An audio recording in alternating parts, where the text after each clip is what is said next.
Buddhaya. Namo tassa bhagavato arahato sama sambuddhassa.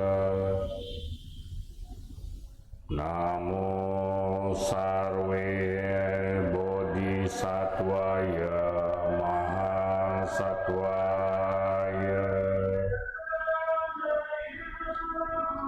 Sahasa mapi ce waca. Anatta pada sanyita. Ekang gata padang seyo. Yang sutwa upasam mati.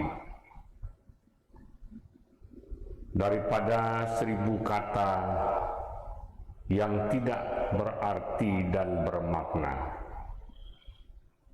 adalah lebih baik sepatah kata yang bermanfaat, yang dapat memberikan kedamaian kepada pendengarnya.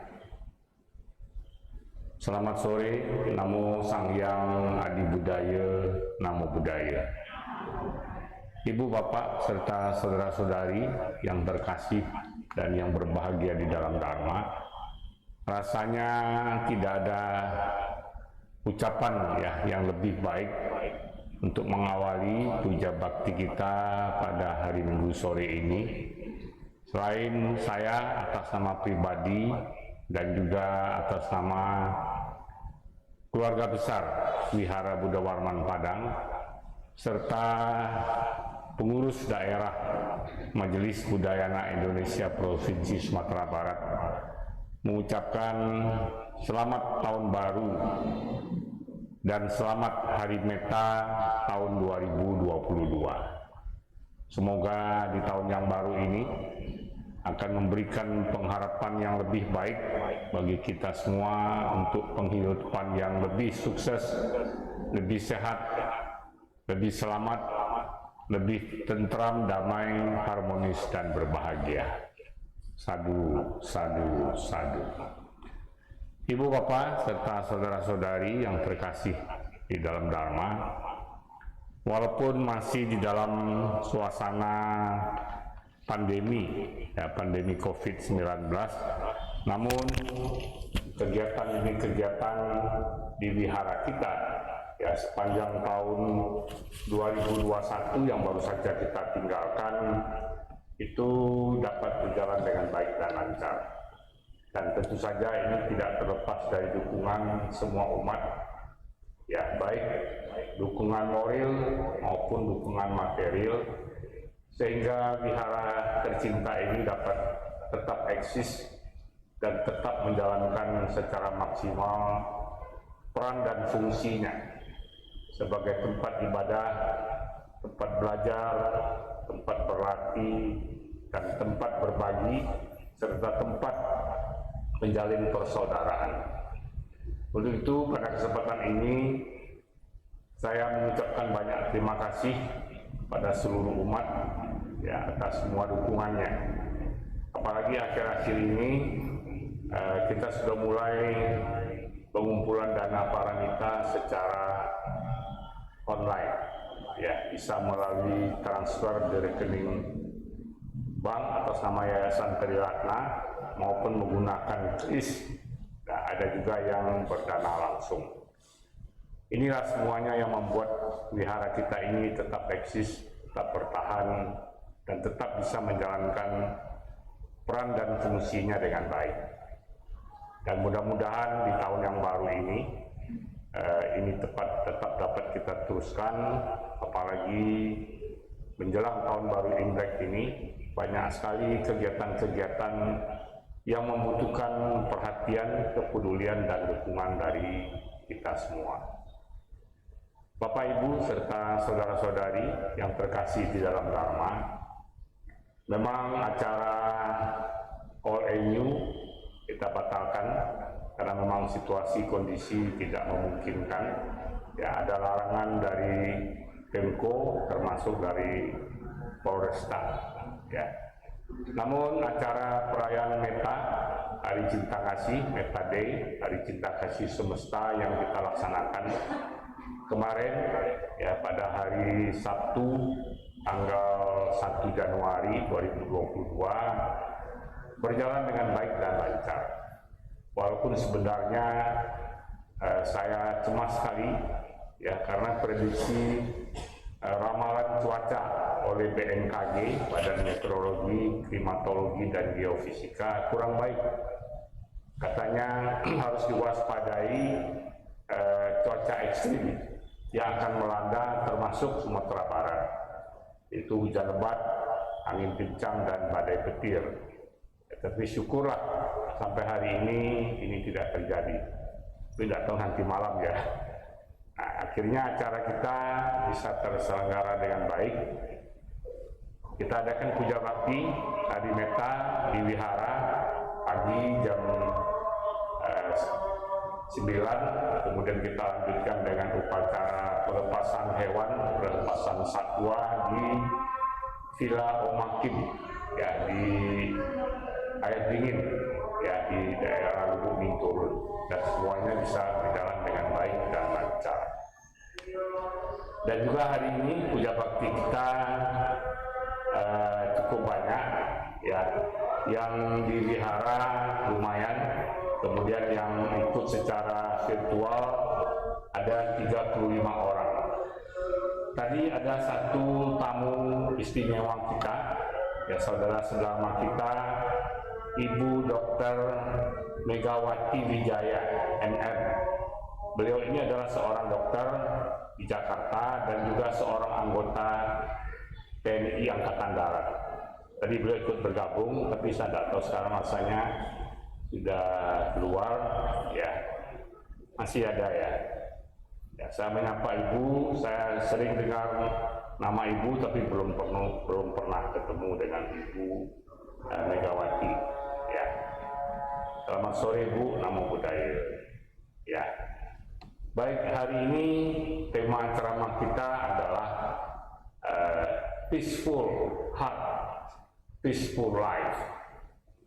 Nah, itu bahasa Inggrisnya, bahasa kitanya hati damai, hidup pun damai. Nah, kira-kira begitu ya. Nah, ini perlu kita telah lebih lanjut ya, mengapa temanya adalah peaceful heart, peaceful life ya.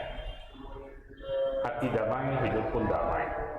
Nah, banyak orang bertanya ketika orang merayakan tahun baru, kok wihara kita ya, ini memang tidak banyak lagi ya, tidak banyak lagi umat Buddha yang merayakan apa yang disebut sebagai Meta Day.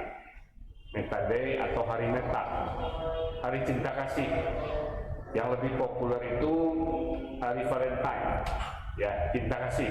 Tapi beda antara cinta kasih yang dimaksud dalam Valentine dan cinta kasih dalam Meta, ini beda. Kita sering menerjemahkan Meta itu sebagai cinta kasih semesta ya, artinya cinta kasih yang tanpa batasan, tanpa cakrawala. Yang jadi objek Meta, yang jadi objek dari Meta cinta kasih ini adalah semua makhluk ya, baik manusia, hewan-hewan, semuanya, baik yang terlihat maupun yang tidak terlihat. Nah, pertanyaannya, mengapa pas tanggal 1 Januari umat Buddha juga memperingati sebagai Hari Meta? Sehingga kita sering bilang ya, Happy New Year and Happy Meta Day ya, tiap tahun selalu begitu. Nah, sebenarnya perayaan Hari Meta ini bukan berasal dari riwayat hidup Buddha, tetapi dulu kalau tidak salah sekitar tahun 80-an itu Federasi Umat Buddha Sedunia, World Fellowship of Buddhists ya, meresmikan sebuah rumah sakit Buddhis di Hong Kong yang bersifat sosial. Nah, kemudian pada waktu itulah ya, World Fellowship of Buddhists ini menetapkan tanggal 1 Januari diperingati sebagai Hari Meta atau Meta Day. Nah, mengapa kok Meta? Dan pertanyaan kita, ya mengapa ada yang lain? Dalam ajaran Buddha kan sifat mulia itu bukan hanya satu. Ada Meta, Karuna, Mudita, Upeka, Kanti, dan lain sebagainya. Nah, ini jawabannya. Ya, makanya saya memilih temanya hari ini Peaceful Heart, ya, Peaceful Life. Ya, hati damai, hidup pun damai. Ya, sebenarnya cinta kasih adalah merupakan sifat utama yang ditekankan oleh Buddha.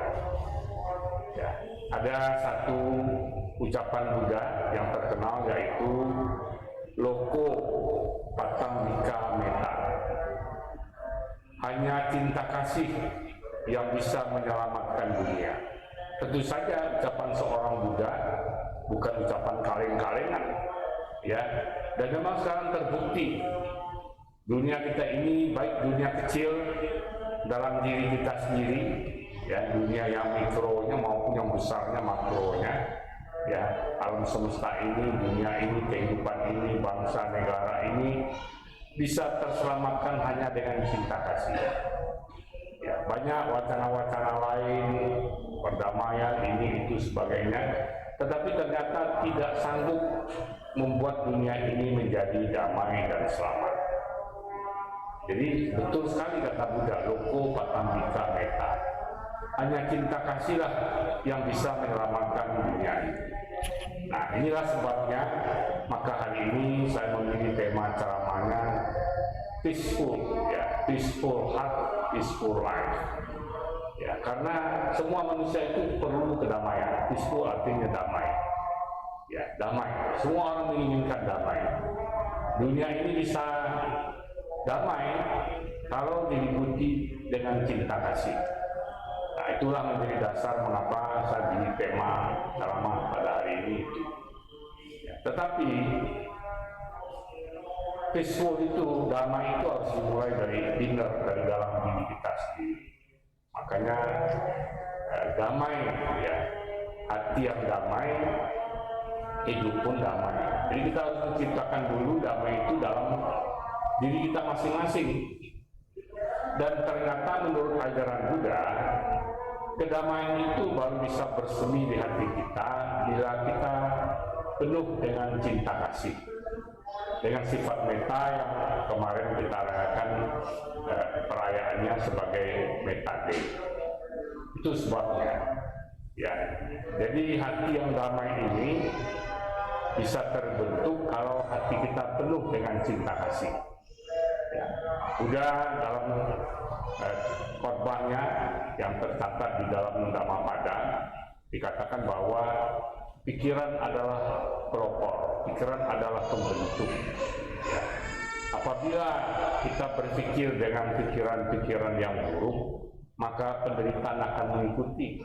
Ya, seperti roda pedati yang mengikuti jejak kaki lembu yang menariknya. Namun apabila kita awali dengan pikiran yang baik, penuh cinta kasih, penuh kasih sayang, maka kebaikan-kebaikan, ya, akan juga mengikuti kita seperti bayang-bayang yang tidak pernah meninggalkan badan. Jadi oleh sebab itulah mengapa alasan setiap tanggal 1 Januari mengawali satu tahun diawali dengan Hari Meta. Ya, karena apa? Begitu pentingnya arti meta itu dalam kehidupan kita sebagai manusia. Semua manusia ingin damai atau bahagia, tetapi tidak semua orang tahu bagaimana caranya. Ya, sering kita membaca kiat-kiat untuk menjadi damai dan bahagia. Nah, salah satu di antaranya sering disebut orang, bila kita ingin damai, bila kita ingin bahagia, yang pertama kita tidak boleh mengkhawatirkan masa depan. Mempersiapkan boleh. Ya, sekarang kita belajar yang baik, berusaha yang baik, berjuang yang baik, itu mempersiapkan masa depan itu boleh dan sangat perlu. tetapi tidak perlu mengkhawatirkannya. Ya, orang-orang yang tidak bahagia selalu menganggap masa depan itu tidak pasti, dan ketidakpastian itu merupakan satu ancaman. Tetapi bagi orang-orang yang mau bahagia, dia akan melihat ya masa depan itu sebagai sebuah peluang. Kita sering menyebut good, bad, who knows. Baik buruk siapa tahu.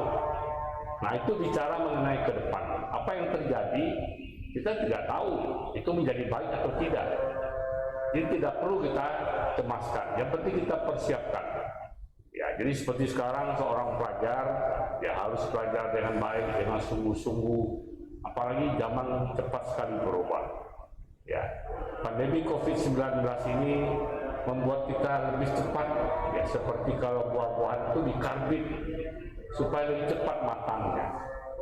Ya, prediksi mengenai era digitalisasi yang katanya nanti tahun 2025, tetapi sekarang ternyata sudah terjadi karena kita dipercepat, dikarbit oleh pandemi COVID ini. Dan itu bagi orang yang mau masa depannya baik, dia harus persiapkan hal ini dengan baik. Tetapi tidak perlu mencemaskan. Kalau mencemaskan itu akan mengurangi kedamaian hati kita, akan mengurangi kebahagiaan kita. Kita menjadi cemas, ya, takut, ya, dan lain sebagainya, mengkhawatirkan masa depan. Jadi syarat pertama supaya hati kita damai dan bahagia, tidak perlu mengkhawatirkan masa depan. Kemudian yang kedua, dan selalu menyesali apa yang sudah terjadi. Nah, ini di dalam ajaran Buddha tidak boleh. Ya, apa yang sudah terjadi kita sadari bahwa itu kesalahan dan kita akan berusaha memperbaikinya. Ya, bertobat. Kalau kita tahu di awal tahun nanti kita ada upacara Kesamayati Baisaja Guru Buddha. Kesamayati Baisaja Guru Buddha pengertiannya bukan menyesal, tetapi menyadari, mengakui kita sudah banyak melakukan kesalahan, kekeliruan, kelalaian, dan kita bertekad untuk memperbaiki diri, bertobat, memperbaiki diri, dan tidak mengulangi kesalahan yang sama. Karena apa? Karena kesalahan yang sudah terjadi di masa lalu, kita sesalkan juga tidak akan berubah. Ya, kita tidak mampu merubah apa yang sudah terjadi. Yang bisa kita lakukan adalah memperbaiki dan tidak mengulangi kesalahan yang sama. Ya, peribahasa orang katakan tidak ada orang tua yang kehilangan tongkat 2 kali. Artinya apa? Kesalahan yang sama jangan diulang lagi. Kita sudah tahu itu salah dan membuat kita menjadi tidak tenang, tidak damai, tidak bahagia, jangan diulang lagi.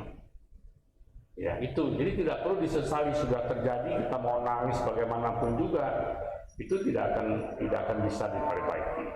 Jadi pertama tadi, tidak mengkhawatirkan masa depan dan tidak terbelenggu dengan penyesalan akan masa lalu yang sudah terjadi. Kemudian yang ketiga, mengeluh, mengomel. Ya, kalau kita tidak ingin bahagia, tidak ingin damai, mengeluhlah. Ya, hari panas mengeluh panas, hari hujan mengeluh hujan. Pokoknya isilah kehidupan kita ini dengan selalu mengeluh, selalu menggerutu, selalu tidak puas, maka kita tidak akan bahagia. Hati kita tidak akan damai. Ya, jadi yang betul itu adalah kita tidak boleh mengeluh, kita menerima apa yang terjadi, kita terima. Ya, masa sulit kita cari jalan keluar, kita cari solusinya, bukan mengeluh. Kalau kita mengeluh tidak ada solusinya, kita akan tetap terbelenggu.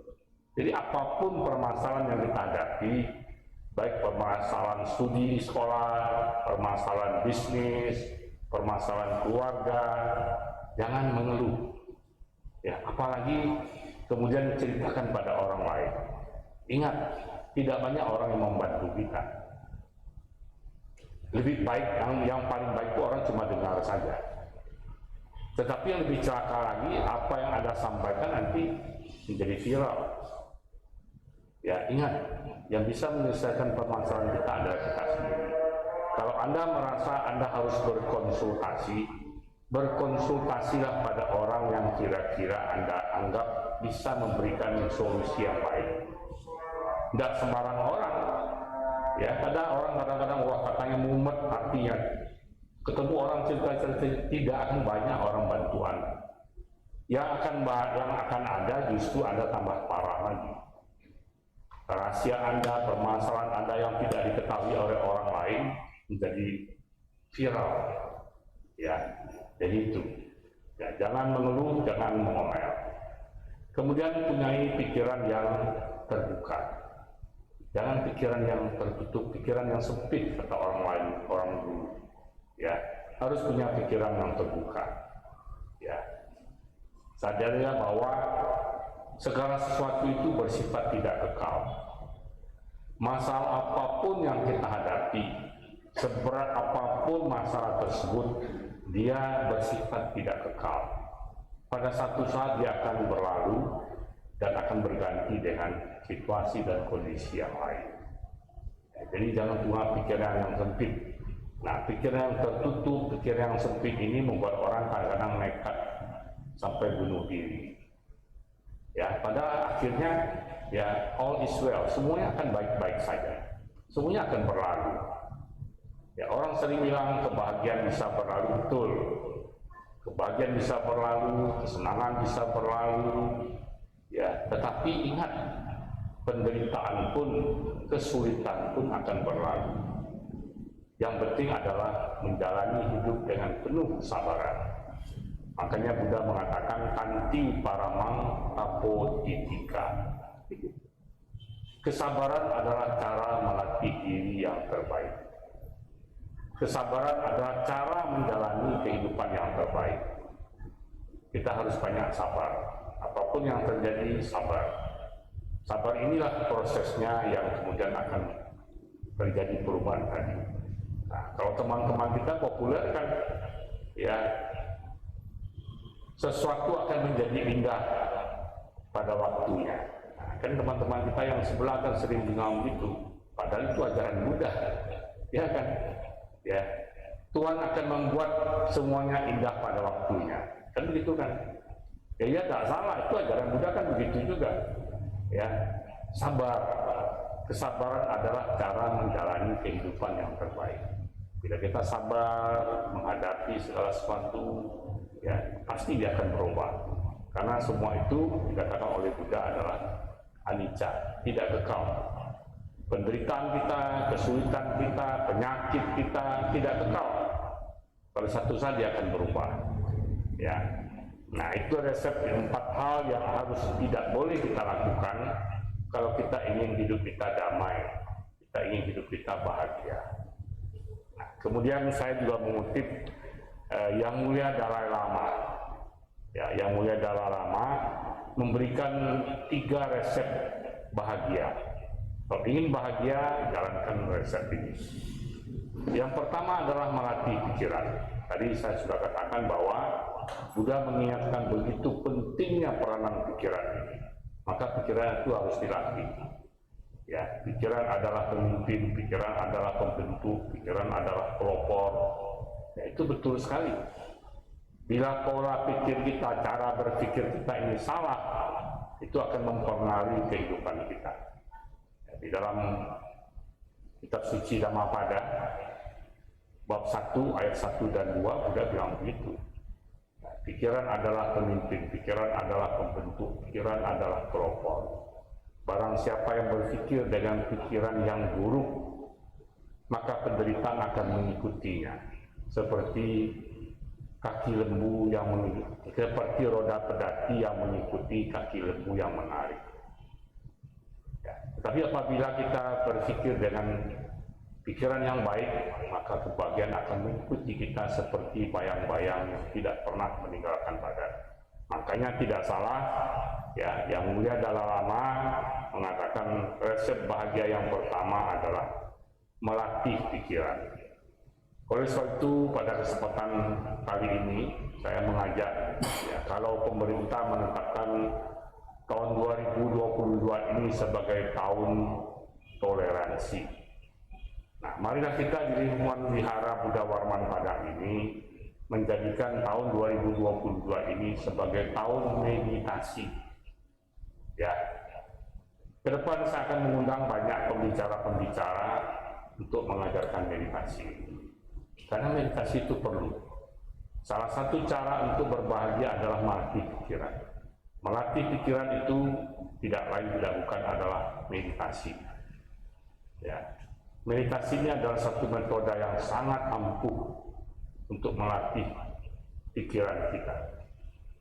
Ya, sayangnya umat Buddha tidak banyak yang berminat meditasi. Karena apa? Karena belum mencoba. Ya, selalu kadang-kadang orang bicara meditasi yang digambarkan itu sulitnya, beratnya. Sebenarnya mungkin untuk bangga dirinya. Saya meditasi, saya belajar meditasi dengan ini, dengan itu, metode. Wah, susah sekali begini begitu. Sehingga orang yang dengar itu bukan mau meditasi, malah takut meditasi. Ya, padahal saya pernah baca Ajahn Chah. Ajahn itu seorang ahli meditasi, guru meditasi kalau di tradisi Theravada Thailand. Beliau bilang, Anda bisa bernafas? Jawabnya apa? Bisa bernafas kan kita? Bisa. Anda bisa bermeditasi. Mudah kan? Mudah sekali. Jadi itu yang kita ikuti. Jangan dengar cerita, oh meditasi itu berat, begini, begitu, duduk lama. Siapa bilang? Itu kan posisinya. Meditasi itu pada dasarnya melatih pikiran, bukan posisi duduk. Wah, duduk berjam-jam sampai kaki saya kesemutan, sampai kaki saya rasanya hilang. Itu kan posisi duduk. Yang meditasi itu bukan itu. Meditasi itu mengendalikan, melatih pikiran. Jadi mari tahun ini kita semua ya menjadikan tahun 2022 ini sebagai tahun meditasi. Ya, saya baru baca satu literatur terbaru. Itu ada satu penelitian di Universitas Wisconsin di Inggris ya mengenai pikiran. Jadi beberapa orang Buddhis yang rajin bermeditasi dan rajin menjalankan sila, ya mereka lakukan scan otaknya. Jadi mereka dalam keadaan meditasi di scan otaknya. Ternyata satu hal yang terjadi di reaksi otaknya ketika orang meditasi itu akan menimbulkan apa yang disebut sebagai ketenangan, kedamaian, dan kebahagiaan. Nah, ini pembuktiannya pembuktian ilmiah, ya, bukan pembuktian spiritual lagi. Pembuktian ilmiah ternyata memang meditasi itu bisa membuat orang menjadi tenang, tentram, damai, dan berbahagia. Nah, bukankah itu yang kita cari dalam hidup ini? Ya, kita sibuk ini, sibuk itu, ya, cari duit banyak-banyak. Nah, itu nanti akan saya jelaskan. Ya, ternyata itu tidak bisa membuat orang bahagia. Nah, kemudian yang kedua, ya, yang dikatakan oleh Dalai Lama, resep untuk bahagia adalah mengubah perspektif pikiran kita. Ya, mengubah pola pikir kita, cara pikir kita. Ya, selama ini kita berpikir kalau mau bahagia harus punya banyak. Ternyata tidak. Ya, sering orang mengatakan bahwa untuk memenuhi kebutuhan manusia, dunia ini cukup. Ya, untuk makan, untuk pakaian, dunia ini cukup. Yang menjadi kurang itu ketika harus memenuhi keinginan. Keinginan memang tidak bisa dipenuhi. Dunia tidak akan bisa memenuhi keinginan kita, karena keinginan ini tidak ada batasnya, tidak ada tepinya. Tapi kalau kebutuhan ada, ya kita makan pagi, makan kue 2, minum teh manis, cukup sudah. Tapi kalau yang tidak mungkin itu, oh masa tiap hari kue, sekali-sekali mau ini, mau itu, disitulah yang menjadi beban, yang akan membebani kita sendiri. Jadi pertama, merubah perspektif atau pola pikir kita, ya, tentang kebahagiaan tadi. Ya, bahagia itu bukan bisa memenuhi semua keinginan kita, tapi mempunyai batasan cukup terhadap kebutuhan kita. Kalau kita bisa mengatakan cukup, maka kita bahagia. Ya. Nah, juga saya kemarin baru ngomong ekspektasi. Ya, tadi saya ngomong dengan Pak Tri. Ya, tadi saya bilang, ya, kalau kita ini punya ekspektasi berlebihan, nah itu tidak membuat kita bahagia. Contohnya, ini bukan untuk membanggakan diri. Kalau saya punya ekspektasi saya mengurus di wihara ini, saya harus dapat gaji yang besar supaya saya bisa hidup lebih mewah. Saya akan bahagia, saya tidak akan bisa bahagia, saya tidak akan bisa damai. Ya, saya mau jadi pengurus di wihara ini mesti dihormati, mesti disanjung-sanjung. Kalau itu ekspektasi saya tidak akan bisa menemuinya. Tadi saya baru bilang sama Adi nanti tolong di depan ini kasih bantal 2. Ya, maka sesuatu anak saya, enggak tahu yang pernah pikirkan kalau orang lihat kan gini, saya mau ceramah sambil bantal sudah letak sini sendiri, nggak ada yang mikirkan. Tapi kalau ekspektasi saya tidak dihormati, saya sudah ceramah gratis tidak bayar, ya, tetapi tidak disiapkan, wah saya ngambek, nah, ini tidak bahagia. Tapi karena saya tidak punya ekspektasi seperti itu, ya saya bahagia saja. Ya, tidak dikasih gaji, tidak dikasih uang, nggak apa-apa juga. Tadi saya ceramah ke orang pelimpahan jasa, saya bilang pendeta Buddha itu yang paling luar biasa. Maka begitu, kami ini betul-betul volunteer, altruisme. Ya, tidak ada satu orang pun, bukan saya sendiri, tidak ada seorang pendeta pun, pendeta Buddha ini yang dibayar, digaji. Tidak ada persepuluhan, tidak ada perseratusan, ya, tidak ada perlimahan, tidak ada. Tapi kita mau mengabdi. Di tengah-tengah pandemi ini kita tetap melayani. Kemarin pagi sampai siang pangsang di Lubuk Minturun, atau ada telepon ada orang meninggal di ABT. Kita pergi, kita layani. Capek, oh ya capek lah. Apalagi usia saya masih muda begini kan capek. Ya, tapi ya itulah hati senang. Nah, saya kemarin ada baca satu cerita, katanya ada satu orang kaya di daerah mana ya, pokoknya di daerah barat sana, orang kaya konglomerat, terus diwawancarai, kapan dia merasa paling bahagia.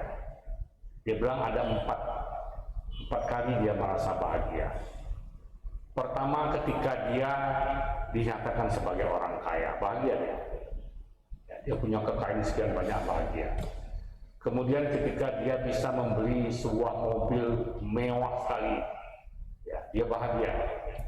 Terus yang ketiga apa ya? Kita beli pesawat, kita beli apa? Bahagia. Tetapi itu cepat berlalu katanya.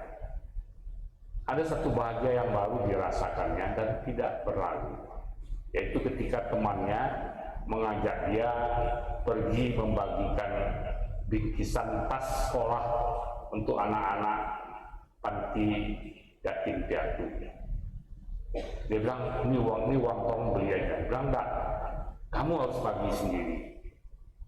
Di tengah-tengah kesibukannya, akhirnya dia pergi juga. Ya, dia pergi beli tasnya, dia bagikan sendiri. Ya, ketika dia bagikan tas ini, ada seorang anak memeluknya erat sekali. Nah, waktu itulah dia merasakan kebahagiaan yang paling bahagia dan tidak pernah berakhir. Setiap dia merasakan pelukan anak itu, dia bahagia sekali. Nah, itu yang namanya altruisme.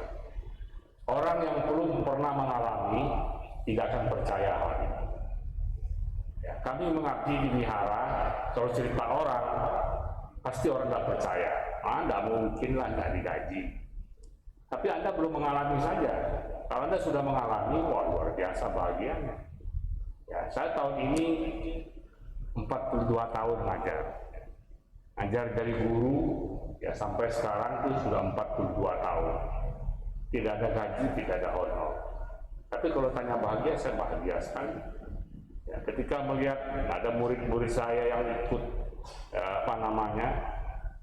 live streaming ini, ya sudah jauh-jauh di mata, ada yang di Stephen Kanigara di Tebilahan, ya banyak lagi yang di daerah-daerah lain. Ya, Andre Setiawan mungkin sekarang di Jawa Tengah atau di mana, ya mereka masih ikut. Saya senang, saya bahagia, dan itu tidak bisa dibeli. Nah, itulah yang namanya merubah perspektif atau pola pikir kita. Nah, kemudian yang ketiga, resep dari Dalai Lama, yaitu relaksasi dan altruisme. Altruisme itu adalah sifat rela mengorbankan kesenangan diri sendiri untuk kesenangan atau kebahagiaan orang lain. Jangan percaya, praktekkan dulu. Ketika Anda sudah praktekkan, Anda baru percaya. Coba kita lihat senior kita, Bu Ye. Ya, Bu Ye itu sekarang jalan itu sudah susah, tetapi tidak ada hadirat ini. Tetapi masih tetap mau mengabdi. Kalau tidak dilarang-larang, tetap mau pimpin. Ya, suara sudah gemetar, tangan sudah gemetar, tapi tetap mau. Itulah altruisme. Ya, jangan percaya, buktikan sendiri. Ketika Anda buktikan, Anda baru tahu. Ya, ketika ada orang bilang, wah jeruk ini manis, jangan percaya. Siapa tahu asam. Coba cicipi dulu, baru tahu rasanya. Nah, itu adalah 3 nasihat yang disampaikan oleh Yang Mulia Dalai Lama. Melatih pikiran, yaitu dengan meditasi, kemudian merubah perspektif atau pola pikir kita tentang kehidupan ini, dan kemudian mengembangkan relaksasi dan altruisme. Ya, tidak semua kebahagiaan itu dikaitkan dengan materi. Buddha sendiri mengatakan materi yang tidak kekal mana mungkin membuat kita bahagia kekal. Yang bisa membuat bahagia kekal ada sesuatu yang kekal juga, yaitu kebaikan, cinta kasih. Itulah bisa menimbulkan kedamaian dalam hati kita. Ketika hati kita sudah damai, ya, peaceful heart, hati kita damai, hidup pun jadi damai. Ya, karena kita berbagi kedamaian bagi orang lain. Nah, inilah mungkin yang perlu kita renungkan di awal tahun yang baru ini. Ya, kalau kita ingin bahagia, kita ingin damai, pertama ciptakanlah kedamaian dalam diri kita, dalam hati kita. Hati itu cuma istilah saja. Ya, hati, ya, kalau dalam bahasa kedokterannya kan hepar, ya, tapi bukan itu yang maksudnya. Ya, dikatakan bahagia dalam hati itu adalah bahagia kebahagiaan batin, ya, inner, batin kita, ada yang mengatakan pikiran kita, dan lain sebagainya. Nah, ketika hati kita damai, ya hidup pun jadi damai. Ya, tidak banyak permasalahan, bisa melihat segala sesuatu seperti apa adanya. Ya, terjadi gelombang turun naik, ya, kadang bahagia, kadang ada kesulitan, itu tidak akan merusak kedamaian hati kita. Ya, karena ya tadi hatinya sudah damai dan hidup kita pun menjadi damai. Mungkin untuk sementara itu yang dapat kami sampaikan. Nanti ada beberapa pengumuman yang akan saya sampaikan, namun saya persilakan kalau ada yang mau bertanya. Kita sudah lama tidak bertanya jawab, ya mungkin ada yang mau bertanya.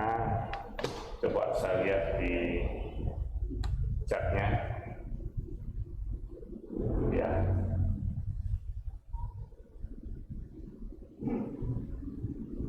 Wah, ini Ibu Megawati sudah live.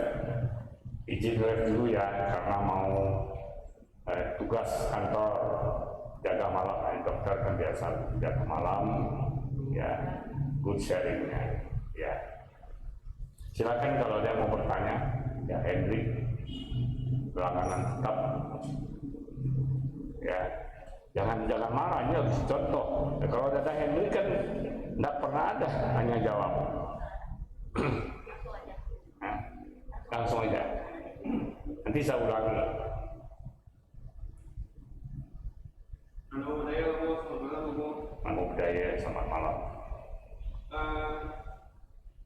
Ada orang yang kita tahu itu kan berbahagia, misalkan dia sering sumbang ke vihara misalnya, ya kan Allah. Jadi kalau mungkin dari cerita saya ini mungkin ketika ada kesamaan tempat atau apa ya, jadi itu mungkin punya kebetulan belakang.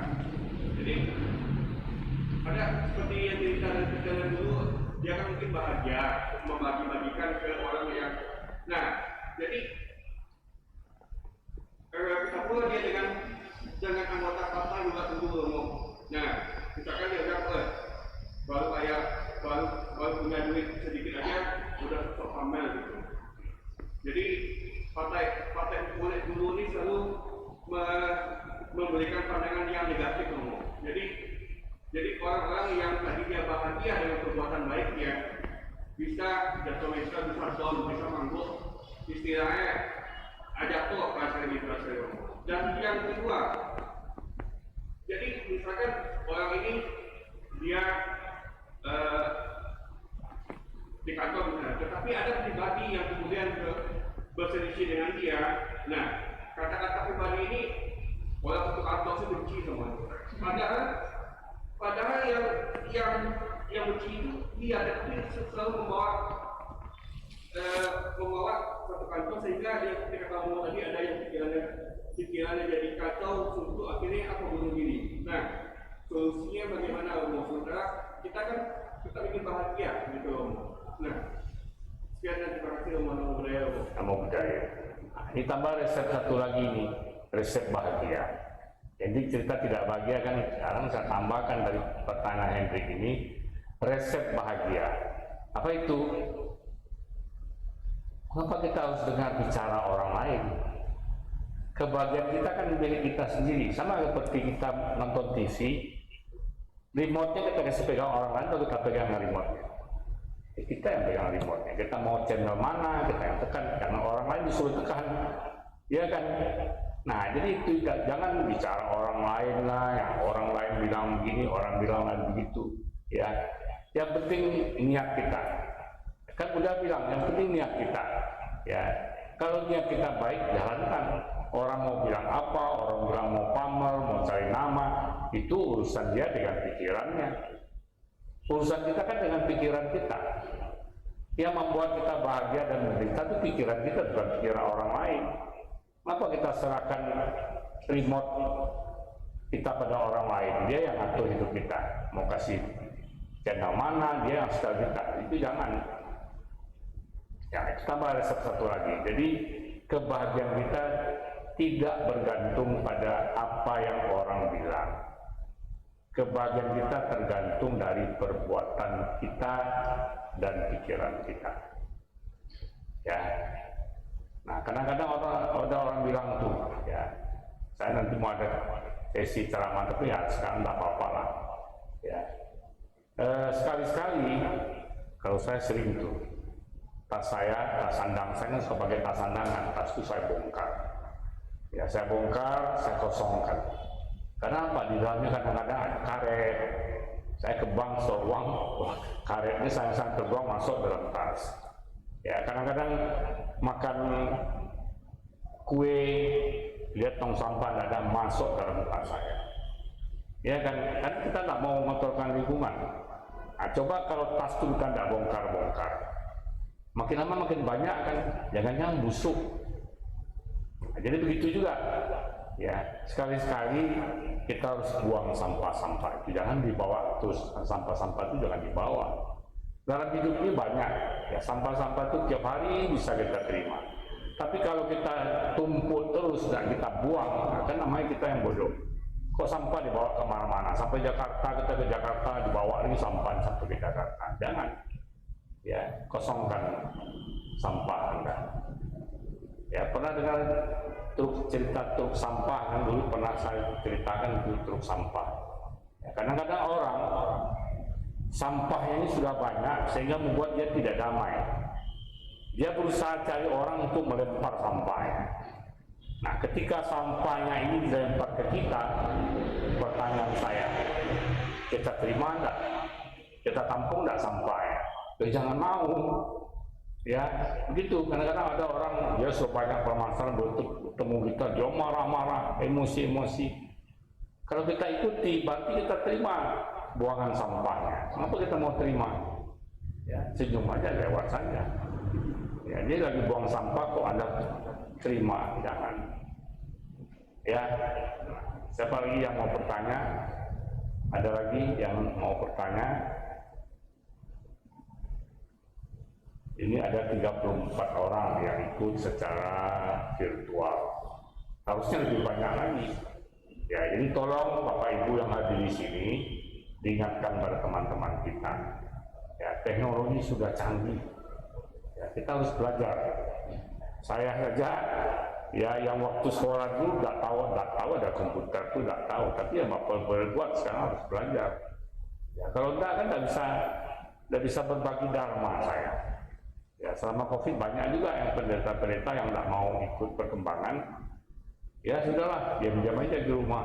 Nah, kita kan mau berbagi. Nah, kalau mau berbagi kita harus belajar. Silakan kalau ada pertanyaan lagi, boleh di chat boleh, atau di yang lain-lain coba. Iya Pak, ada?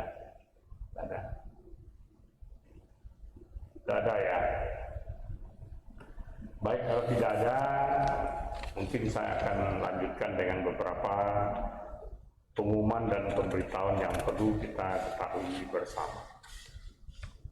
Ya, pada hari Meta, ya Meta Day berupa puja bakti dan function sudah kita lalui dengan baik. Dan ucapkan banyak terima kasih juga pada peserta, ya kemudian juga yang donatur untuk menunjang kegiatan function ini. Namun masih ada kegiatan-kegiatan lain yang perlu perhatian kita, dukungan kita, yaitu nanti pada tanggal 14 Januari ini kita akan mulai penyalaan tenglok, lampion kesehatan, ya, kemakmuran, kesejahteraan, keharmonisan, kebahagiaan di sekeliling wihara kita. Ya, jadi sebenarnya ini intinya kita mencari dana untuk wihara. Nah, saya terus terang saja, ya, dalam agama Buddha cari dana itu baik, tetapi tidak boleh dengan nipu-nipu, tidak boleh. Ya, saya terus terang aja bilang, dana tenglong ini untuk operasional wihara. Wihara kita begini besar, ya butuh biaya yang banyak. Mungkin Bapak Ibu, kalau saya sebut angkanya mungkin tidak percaya, tapi itulah kenyataannya. Ya, biaya gaji pegawai, listrik, ya dan lain sebagainya. Ya itu perlu biaya. Kalau tidak umat yang bantu, siapa lagi? Kalau tidak sekarang, kapan lagi? Nah, kan begitu. Ya, jadi penyalaan tenglong ini, satu tenglong itu Rp250.000. Ya, nanti kita pasang sekeliling wihara, ada nama-namanya. Ya, silakan mau berdana berapa. Ya, jadi dan tolong juga disebarluaskan. Nah, kemudian juga kita pada tanggal 14 itu juga 14, 15, 16 kita ada kegiatan pasar murah Xinjiang. Tetapi tentu saja kita tetap mematuhi protokol kesehatan. Nah, tadi saya lihat ada Tania, ini Tania Yakob bukan Tania Mego.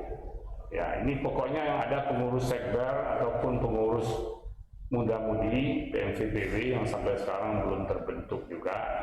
Saya tadi sudah minta tolong Pak Tri menyampaikan kapan mau meeting dengan saya untuk membicarakan sumbangsih apa yang bisa diberikan oleh anak-anak muda, generasi muda kita ini untuk kegiatan pasar murah. Hari ini kita harus coba tahun ini. Ya, kalau kita makin lama makin tidak mencoba, makin malas. Ya, harus kita mulai. walaupun tidak semeriah 2-3 tahun yang lalu. Ya, jadi tetap ada, yang jelas bursa ada. Kemudian kalau ada ibu-ibu yang punya punya usaha kue kering, kue basah, ya, mau jualan baju-baju, silakan. Kali ini kita tidak pungut bayaran stand, semuanya boleh ikut, gratis. Kalau ada untung, silakan berdana untuk wihara. Ya, bebas. Kemarin Erdi bilang sama saya, boleh cami di wihara Romo, boleh, tapi tidak pakai bak, ya, tidak pakai daging, tidak pakai ikan, tidak pakai bakso, ya, vegetarian, pakai telur boleh. Ya, dan nanti mau makan cami 14, 15, 16. Ya, kalau hari Jumat sore mulai jam 5 sampai jam 9 malam. Hari Sabtu mungkin ada pagi. Kalau Minggu pasti ada pagi. Pagi ada, kemudian istirahat siang, baru mulai lagi sore sampai malam. Ya. Dan ibu-ibu juga, ya, sumbangsi, ibu-ibu mau jualan kue-kue, makanan, minuman, ada, sudah dilapor ke saya. Nah, sekarang tinggal cari ibu-ibu siapa yang mau ambil stand. Ya, ambil stand, mau jual pakaian, sepatu, dan lain sebagainya, bahan-bahan kebutuhan Imlek. Kalau jual mobil tidak usah. Ya, nah, dulu ada 2 tahun lalu ada, ya, Toko Holyong dalam Perkasa kan pamer mobil di sini. Nah, tapi mungkin untuk sekarang jangan dulu lah, ya, orang tidak ramai. Ya, kebutuhan pokok. Nah, itu tanggal 14, 15, dan 16. Kemudian juga upacara Xiao Mengsat, pelimpahan jasa kepada leluhur dalam rangka menyambut tahun baru Imlek. Ini diadakan pada tanggal 31 Januari. Sincia kan tanggal 1 Februari kan. Tanggal 31 Januari kita upacara Xiao Mengsat, pelimpahan jasa kepada leluhur. Ya, dia mau ikut, silakan ambil formulirnya, diisi, kemudian dikembalikan di kantor beserta dananya, sumbangannya. Dan yang lain-lain juga, tapi nanti akan saya sampaikan.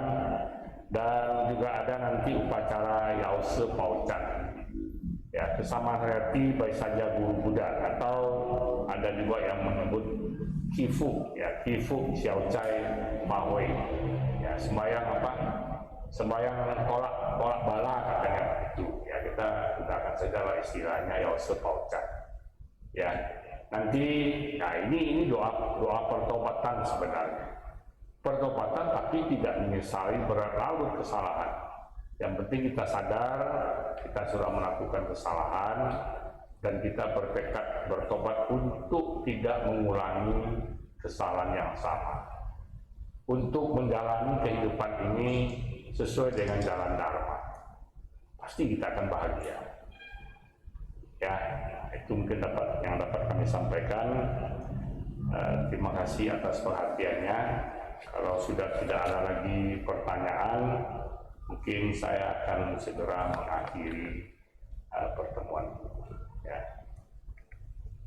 Selamat malam, semoga apa yang kami sampaikan bermanfaat. Namo Sang Hyang Adi Budaya, Namo Buddhaya.